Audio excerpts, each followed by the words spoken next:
नमस्कार।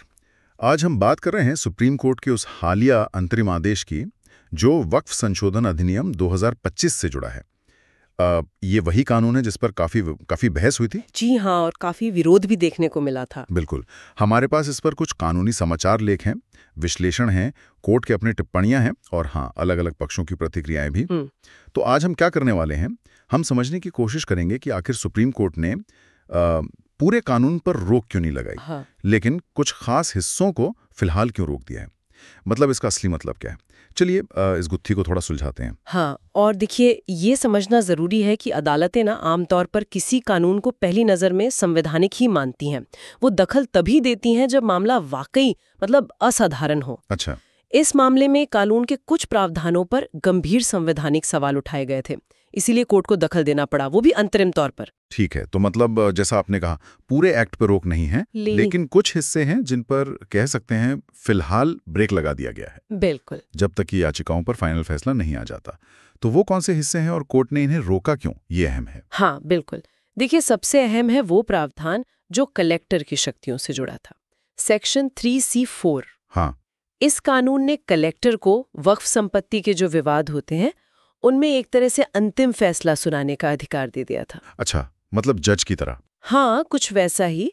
और कोर्ट ने कहा कि ये तो सीधे सीधे शक्तियों के बंटवारे का जो सिद्धांत है, सेपरेशन ऑफ पावर्स, उसके खिलाफ है। एक प्रशासनिक अधिकारी, वो भी एग्जीक्यूटिव का हिस्सा, वो न्यायिक भूमिका निभाते हुए नागरिकों के प्रॉपर्टी राइट्स का फैसला कैसे कर सकता है। सही बात है। तो इसलिए कोर्ट ने इस प्रावधान पर रोक लगा दी है। ये तो बहुत दिलचस्प है। क्या कलेक्टर के पास पहले ऐसे अधिकार नहीं थे? मतलब ये बदलाव इतना विवादास्पद क्यों बन गया था? देखिए, पहले प्रक्रिया थोड़ी अलग थी। न्यायिक या फिर जो क्वाजी जुडिशियल बॉडीज होती हैं, उनके पास ज्यादा अधिकार थे।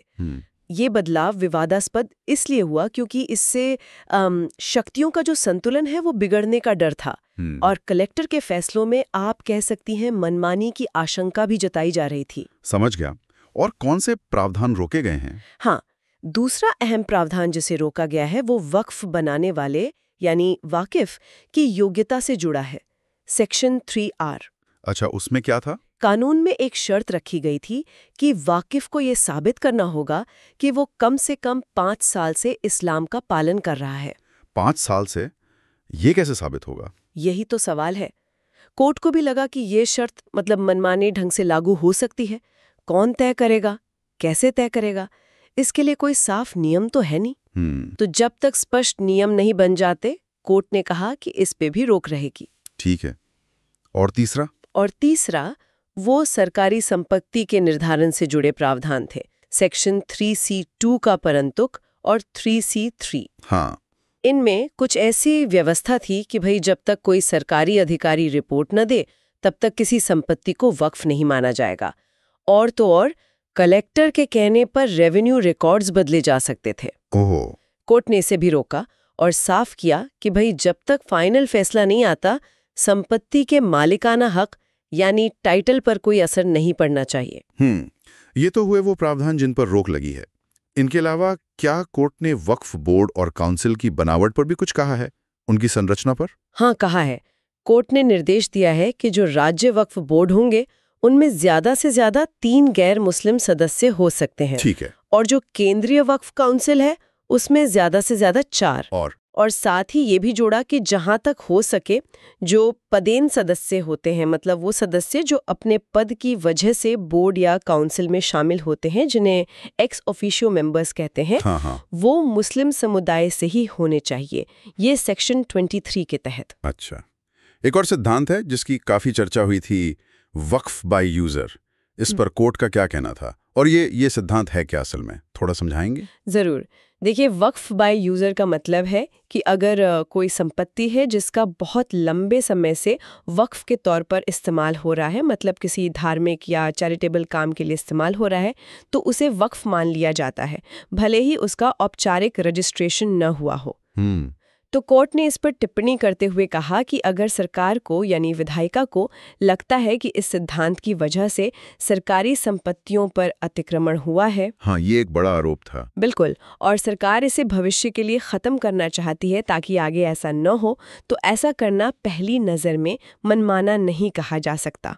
मतलब कोर्ट ने इस बदलाव को पूरी तरह खारिज नहीं किया? नहीं, भविष्य के लिए इसे खत्म करने को गलत नहीं माना, लेकिन कोर्ट ने ये साफ किया कि ये बदलाव पिछली तारीख से यानी रेट्रोस्पेक्टिवली लागू नहीं होगा। अच्छा। और हाँ, वक्फ के रजिस्ट्रेशन की जो अनिवार्यता है उसे कोर्ट ने सही ठहराया है। ठीक है। इस पूरे मामले को ठीक से समझने के लिए शायद हमें थोड़ा पीछे जाना होगा। ये कानून बना कैसे था और इसका इतना विरोध क्यों हो रहा था शुरुआत में? हाँ, देखिए, ये कानून अप्रैल 2025 में पास हुआ था और पास होते ही आप कह सकती हैं देश भर में विरोध प्रदर्शन शुरू हो गए थे। कई मुस्लिम संगठन थे जिन्होंने इसे असंवैधानिक बताते हुए चुनौती दी। उनका मुख्य तर्क ये था कि ये वक्फ संपत्तियों से जुड़े जो मैनेजमेंट है उसमें सरकारी दखलंदाजी है। और सरकार का क्या कहना था? सरकार का तर्क था कि ये कानून वक्फ संपत्तियों से जुड़े जो पुराने विवाद हैं उनको निपटाने और जो अतिक्रमण की समस्या है उसे रोकने के लिए जरूरी है। और अब इस अंतरिम आदेश पर क्या प्रतिक्रियाएं आ रही हैं? जो याचिकाकर्ता थे वो क्या कह रहे हैं? याचिकाकर्ताओं में जो शामिल पक्ष हैं, जैसे all India Muslim personal law board के सदस्य हैं सैयद कासिम रसूल इलियास या वकील MR शमशाद, वो कोर्ट के इस अंतरिम आदेश से काफी हद तक संतुष्ट नजर आ रहे हैं। अच्छा। हाँ, उनका मानना है कि जो उनकी मुख्य चिंताएं थीं वो फिलहाल इस आदेश से दूर हो गई हैं और राजनीतिक गलियारों में भी प्रतिक्रियाएं आई हैं। जैसे एक कांग्रेस सांसद ने इसे केंद्र सरकार की मंशा पर अंकुश लगाने वाला कदम बताया। तो अगर हम संक्षेप में कहें तो सुप्रीम कोर्ट ने एक तरह का संतुलन साधने की कोशिश की है।